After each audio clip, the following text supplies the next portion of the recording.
ये कहानी है एक होटल के भूतिया कमरा नंबर 408 की। ये होटल भूतों का होटल तो नहीं था, पर इस होटल में कुछ ऐसी घटनाएं होती थी जिसके कारण ये दूसरे होटलों से अलग था।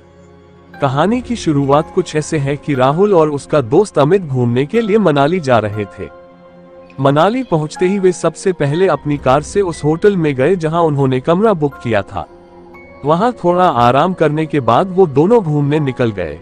रात होने के बाद जब वो वापस अपने होटल जा रहे थे तभी खराब मौसम के कारण होटल जाने का रास्ता बंद हो गया था।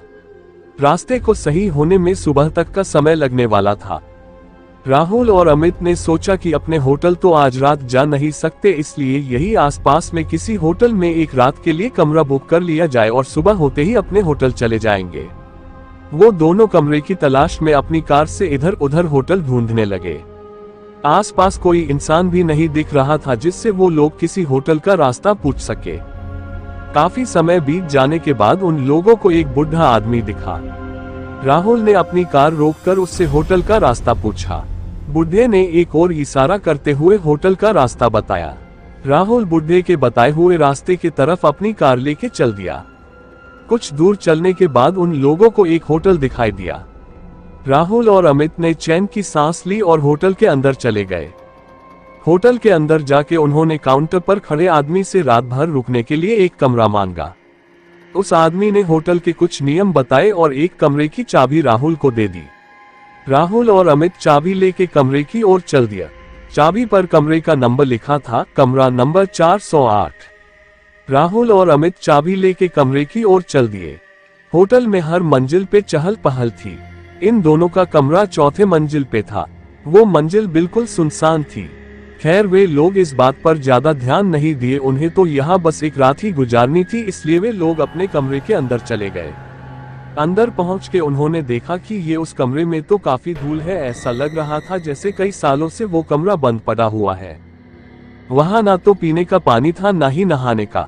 राहुल ने वहां पे रखे फोन से होटल के स्टाफ को कॉल किया। कॉल किसी ने उठाया पर कुछ बोला नहीं। डरावनी सी हंसी के बाद कॉल कट गया। उसके तुरंत बाद ही वापस उसी फोन पे कॉल आया। इस बार होटल के स्टाफ ने कहा, सर आपने कॉल किया था, बताइए हम आपकी क्या मदद कर सकते हैं। राहुल ने जवाब दिया, आपने हमें ये कैसा कमरा दिया है, ना ही यहाँ पीने का पानी है और ना ही नहाने का। चारों तरफ सिर्फ धूल ही धूल है। आप जल्दी से यहाँ आइए और ये सब सही करवाइए। स्टाफ ने इस बात की माफी मांगी और कमरे का नंबर पूछा। राहुल ने जवाब दिया, कमरा नंबर 408। इतना सुनते ही स्टाफ डर गया और डरते हुए राहुल से पूछा, सर आप उस कमरे में क्या कर रहे हैं। राहुल ने चिल्लाते हुए कहा, ये क्या मजाक चल रहा, आप लोगों ने ही तो मुझे इस कमरे की चाबी दी थी। स्टाफ सहमी आवाज में बोला, सर जितना जल्दी से जल्दी हो सके आप उस कमरे से बाहर निकलिए और नीचे आइए। राहुल ने पूछा, पर क्यों। स्टाफ ने तुरंत जवाब दिया, सर सवाल बाद में पूछ लेना, बस अभी आप वहां से बाहर निकल जाइए, वहां आपकी जान को खतरा है। इतना सुनते ही राहुल और अमित कॉल कट करके कमरे से बाहर निकलने के लिए दरवाजे की तरफ जाने लगे। तभी किसी ने दरवाजा खटखटाया। राहुल ने पूछा, कौन है, पर बार बार पूछने पे भी कुछ आवाज नहीं आई। तभी उस रूम की लाइट चली गई। राहुल और अमित अब समझ गए थे कि ये भूत प्रेत का मामला है। वो दोनों काफी डर चुके थे। तभी बाहर से आवाज आई, सर आपने कॉल किया था सफाई और पानी के लिए, मैं वही ठीक करने आया हूँ। और फिर डरावनी सी हंसी के फिर से सन्नाटा छा गया। तभी फिर से कमरे में रखे फोन पर कॉल आया।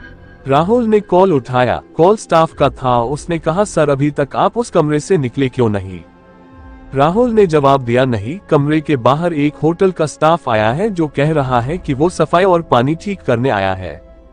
इतना सुनते ही होटल के स्टाफ ने राहुल से बोला, सर कुछ भी हो जाए आप दरवाजा मत खोलना, अगर आपने दरवाजा खोला तो आपकी मौत भी हो सकती है। ये सुनते ही राहुल और अमित दोनों बहुत डर गए। फिर स्टाफ ने कहा, सर आप अंदर ही रहिए, हम लोग आपको बचाने ऊपर आते हैं।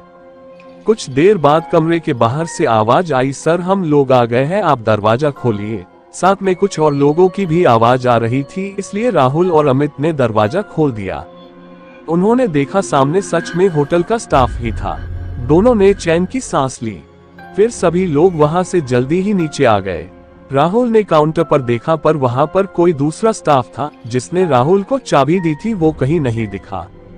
ये सारी बातें राहुल ने वहां के लोगों को बताई। उन लोगों ने राहुल से कहा, सर आपको जिसने चाबी दी थी वो भी पहले इसी होटल में काम करता था, पर अचानक से एक दिन कमरा नंबर 408 में रहस्यमय तरीके से उसकी मौत हो गई। तब से उसकी आत्मा इसी होटल में रहती है, पर वो बस उन लोगों को ही परेशान करती है जो 408 कमरे के पास जाते हैं। पता नहीं आज आप लोगों को वो कैसे उस कमरे तक ले गई। राहुल और अमित अब सारी बातें समझ चुके थे। जैसे तैसे उन्होंने वहां रात गुजारी और सुबह होते ही अपने होटल की ओर चल दिए।